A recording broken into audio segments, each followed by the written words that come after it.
Buenas tardes, concejal Jeremía Ellison. Esta es una entrevista para la SIU Local 26. Primero que todo queremos saber, después de todos estos días que han transcurrido, después del asesinato de George Floyd, ¿cuáles son sus primeras impresiones de estos 10 días que conmovieron a Minnesota y a Estados Unidos y al mundo? Yo lo que pienso es que desde hemos tenido estas protestas bastante fuertes, llevan haciéndose desde hace bastante tiempo y donde la gente clama por un cambio en cuanto a la policía, tanto acá en Minnesota como en todo Estados Unidos.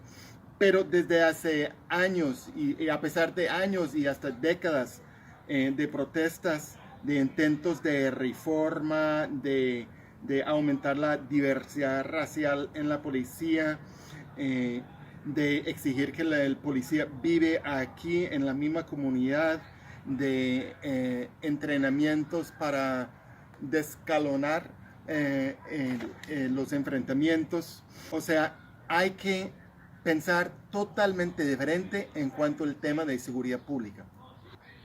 ¿Cuáles son los cambios estructurales que ustedes piensan que deben realizarse, no solamente en materia policial, sino en los cambios profundos que demanda la sociedad afro y en general la sociedad de Minnesota? Oh man, that's a big question. I'll start with Lo que voy pensando en lo que necesitamos o lo que quiero en cuanto a los cambios, en cuanto a la policía, lo que pienso, lo que necesitamos en cuanto el asunto de la policía de Minneapolis.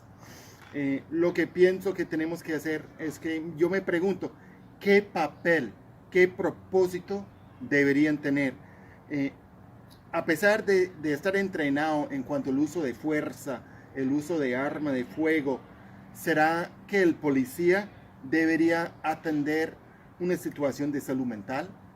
¿Debería la policía llegar para atender una situación donde supuestamente alguien utiliza un billete fraudulento? ¿Debería llegar un policía armado para atender un tema de abuso intrafamiliar entre compañeros de cuarto o algo así similar? Pienso yo que no. Pienso que hay que cambiar totalmente el papel de la policía en cuanto a cómo participa el policía en situaciones de emergencia.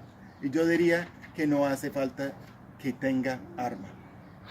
¿Qué cree usted que hizo que hubiera esa explosión social, este hecho en particular, pero cuál es el acumulado que él cree para que esta situación la gente haya salido a protestar con tanta intensidad, no solamente aquí, sino en 250 manifestaciones en todos los Estados Unidos? well, you know, Pues como bien saben ustedes, no es la primera vez que eso ha pasado. También en 1967, 78 hubo protesta por todo Estados Unidos. Y bien puede ser que piense que se trata de la muerte o el magnicidio de Martin Luther King, pero también en cada localidad, en cada sitio, hubo una chispa que también prendió la protesta. Cada contexto tenía su particularidad. Y cuando ya pensemos en el contexto actual que tenemos aquí en Estados Unidos, obviamente hay mucha más gente que tiene cámara, la gente está grabando, la gente ya sabe cómo compartir la información por los medios sociales. O sea, la gente ya es testigo. El país entero es testigo de esos sucesos que suceden una y otra vez. Y además de eso, la gente ya sabe que la policía fracasó. La gente ya sabe que el sistema económico fracasó. Y aparentemente, a raíz de ese COVID, ¿quién podría haber imaginado que con el mero hecho de dejar de gastar su dinero durante 3 semanas, el sistema financiero por completo se caería? O sea, la gente está pensando, pienso yo que pues hay mucha ansiedad y también la gente se da cuenta y se pregunta, ya no toma por un hecho lo que pensaron como cosas seguras antes. están pensando de nuevo el tema de seguridad, están replanteando cómo pueden alimentar a la familia.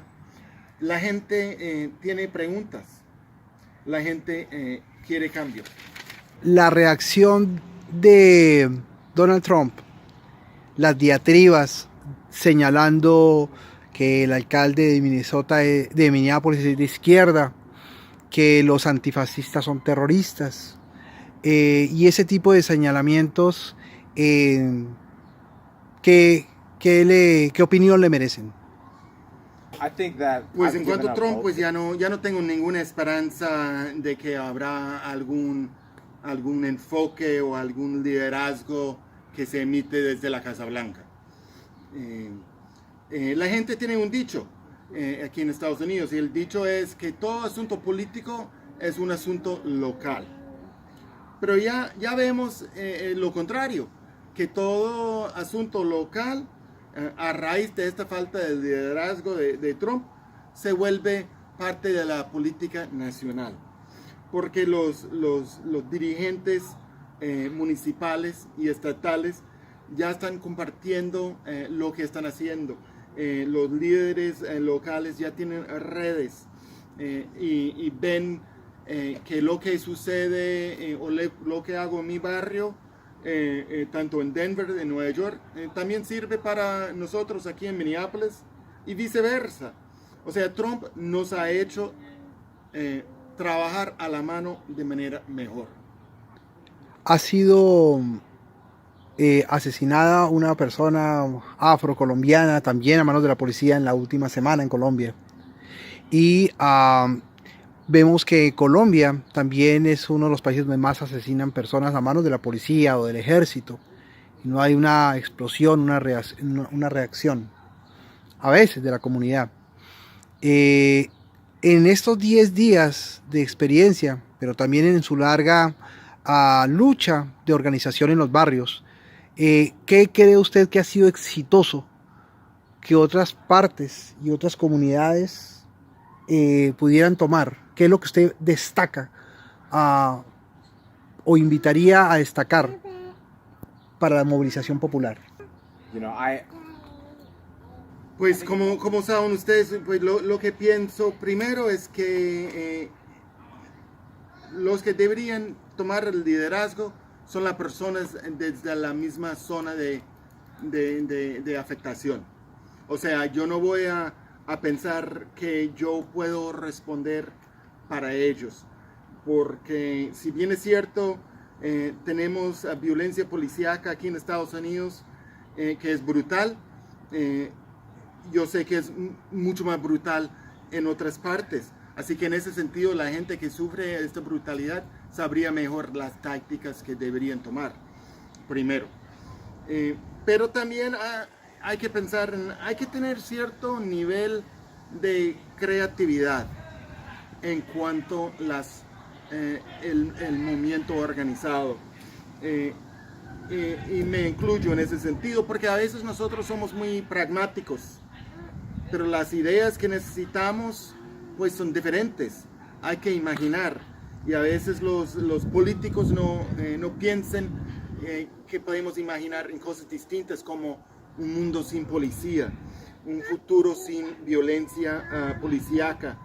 O sea, necesitamos los movimientos organizados y necesitamos la creatividad de ellos para responder, porque nosotros como los políticos elegidos a veces no tenemos las respuestas, y si bien es cierto que yo me cuento como uno de los líderes políticos que sí sabe de la lucha, hay muchos que no, pero y si no, también pienso que el mundo, para cambiar ese mundo, lo que necesitamos es mucha solidaridad para no agotarnos, para que no nos vendemos, para que no nos jubilemos. Necesitamos seguir en esta lucha. ¿Existe la creencia, cierta o no, que hay tensiones raciales entre la comunidad afroestadounidense y los latinos? ¿Esto es verdad? communities are often Pues sí, yo sí pienso que traten de dividir a las comunidades por medio de contextos y sistemas que piensan que nos pueden dividir.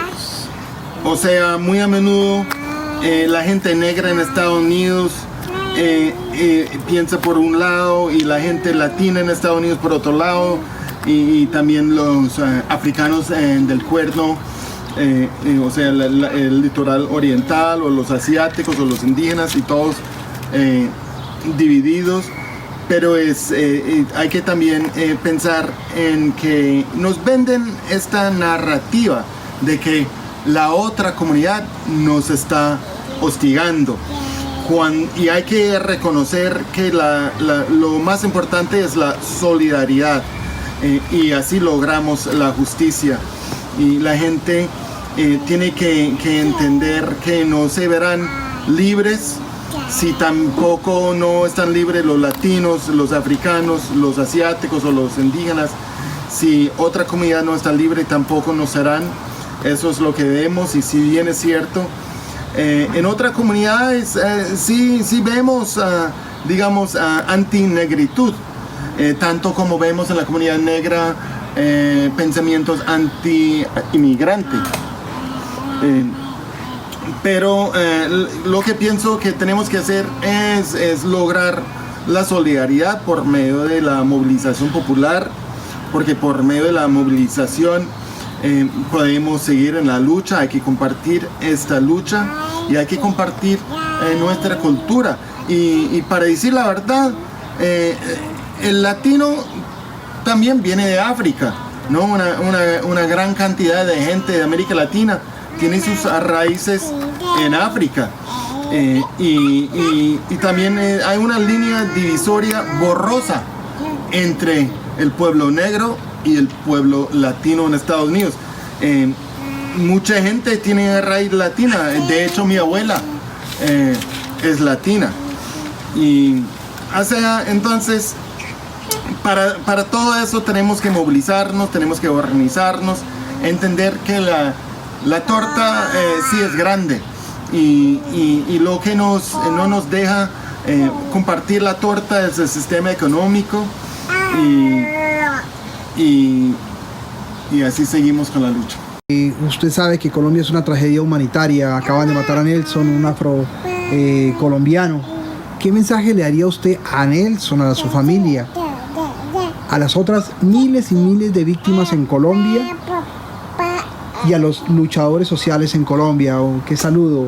Esas últimas palabras. Gracias por la entrevista, y queremos que se despida usted con ese mensaje. Pues lo que pienso que sea importante primero recalcar en cuanto a la gente de aquí de Estados Unidos, digamos los negros, nosotros los negros de Estados Unidos, y no estoy hablando por todo el mundo, pero por parte mía yo diría que tenemos que dejar de ser tan insulares, aislados. Sí, no podemos estar como mirando al ombligo todo el tiempo. No podemos estar ahí concentrados en cuanto a lo que sucede en Estados Unidos, porque nosotros no somos lo más importante en el mundo. Siempre se ha dicho que nadie está libre hasta que la gente negra también esté libre, pero yo diría que no hasta que todos los pueblos negros y todos los pueblos indígenas sean libres en todo el mundo.